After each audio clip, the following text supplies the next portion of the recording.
Gun trucks were never part of the plan. They weren't issued, they weren't standard, and they definitely weren't designed in some office. But when convoys kept getting ambushed in Vietnam with almost no protection, soldiers started building their own defense, right there in the field.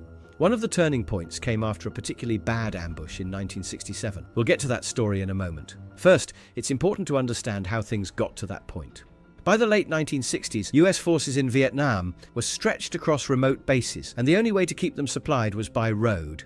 Thousands of gallons of fuel, crates of ammunition, spare parts, food, water, everything had to move in long convoys of trucks through terrain that was perfect for an ambush.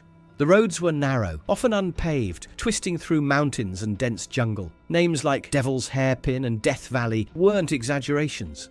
There were blind curves every few hundred meters, thick foliage right up to the roadside, and dozens of spots where a small enemy team could hit and disappear without a trace. Convoys didn't have much in the way of protection. A few jeeps with mounted M60 machine guns might ride with them, but there weren't enough armored vehicles to go around.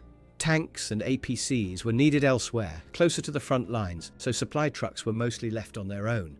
And these weren't combat troops. Most of the people in those convoys were drivers. Their job was to deliver fuel or gear, not fight off coordinated attacks. But in Vietnam, there was no front line and no safe zone. That meant every supply run came with real risk. The North Vietnamese Army and the Viet Cong understood that better than anyone. They learned how to exploit weak points in convoy routes, waited and picked their moments carefully. Mines, recoilless rifles, automatic fire, it only took a few minutes to wreck an entire convoy and disappear. Eventually, something had to change. In September 1967, one ambush made it clear that drivers couldn't rely on backup, so they started creating their own. On the afternoon of September 2nd, 1967, a 39-vehicle convoy from the 8th Transportation Group left Pleiku, heading back to the coastal city of Quy Nhon. They'd just finished delivering supplies to the 1st Cavalry Division earlier that day. The route back was supposed to be routine, but a 5,000-gallon fuel tanker at the rear of the convoy was having trouble keeping up, which created a gap about 500 meters wide between the front and rear sections. That made the whole convoy vulnerable. There were only 2 jeeps with M60s assigned for escort, and with the columns split like that, they couldn't cover both ends. The convoy commander knew this was a problem, and just as he was thinking this was not a good situation, a 57mm rocket slammed into the lead jeep. That was the start of the ambush. Almost instantly, enemy fire came from the tree line along the road. AKs, RPGs, mines, recoilless rifles. About 29 trucks were caught in a 700-meter-long kill zone. With no cover and limited weapons, the convoy was completely exposed.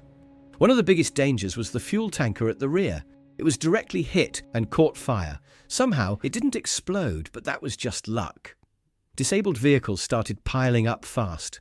Some were taken out by recoilless rifles, others by mines that had been buried ahead of time and triggered remotely. The soldiers in the convoy tried to return fire, but they were outgunned and spread thin. Most had little more than personal weapons, and whatever firepower the escort jeeps could offer. A company from the 1st Cavalry Division, stationed less than a mile away, mobilized quickly. They got to the site about 15 minutes after the ambush started, but by then, the enemy had already disappeared into the jungle. The aftermath was brutal. 9 US soldiers killed, 17 wounded, and nearly 30 vehicles destroyed or left behind. There was no mistaking what this meant. The enemy had figured out how to hit convoys hard, fast, and without getting caught. And unless something changed, it was going to keep happening. From that point on, supply crews started doing what the army hadn't, arming and protecting their trucks themselves. After the Pleiku ambush, no one in the transport units expected help to arrive in time, so they stopped waiting for it. The first step was figuring out how to add some protection.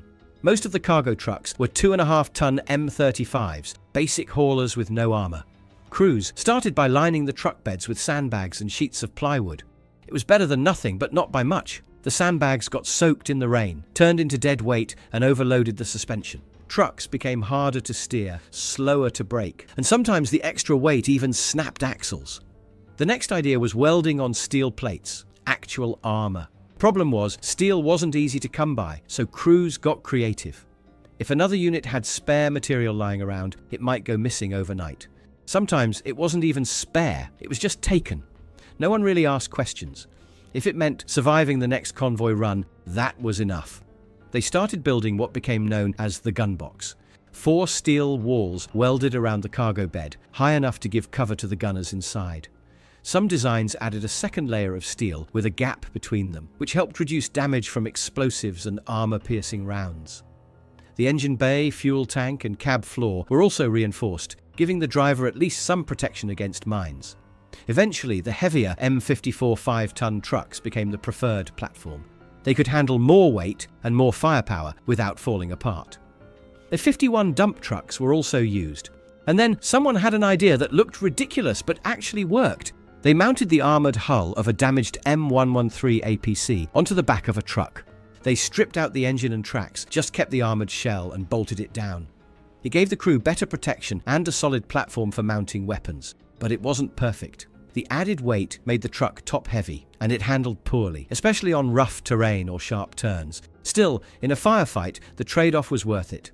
As for the weapons, those kept evolving too. It started with M60s, 1 or 2 on a pivoting mount, enough to return fire, but soon crews were adding 50 caliber machine guns. Some trucks had 2 or 3 of them. Others went even further, installing the M45 Maxon mount, originally used for anti-aircraft defense. It held 450 cals and could fire around 2,000 rounds per minute. When that thing opened up during an ambush, it shut everything down in front of it. Some crews mounted M134 miniguns. One famous truck called Pure Hell had a hand-cranked version. No electric motor like old Gatling gun from the 1800s. It looked strange, but it worked. The trucks carried huge amounts of ammunition, thousands of rounds for each weapon. They also had grenade launchers, light anti-tank weapons, and stacks of hand grenades. On top of that, many crews brought older weapons they trusted more than the standard issue rifles. World War II-era BARs, Thompson's M1 Grands, even captured AK-47s. Crews gave their trucks unique and creative names like the Untouchable, Brutus, the Misfits, Eve of Destruction. These were built by hand, and the crews trusted them with their lives. If you want to hear more stories like this or see a full video where we go deep into the story of gun trucks, feel free to subscribe. There's more coming soon.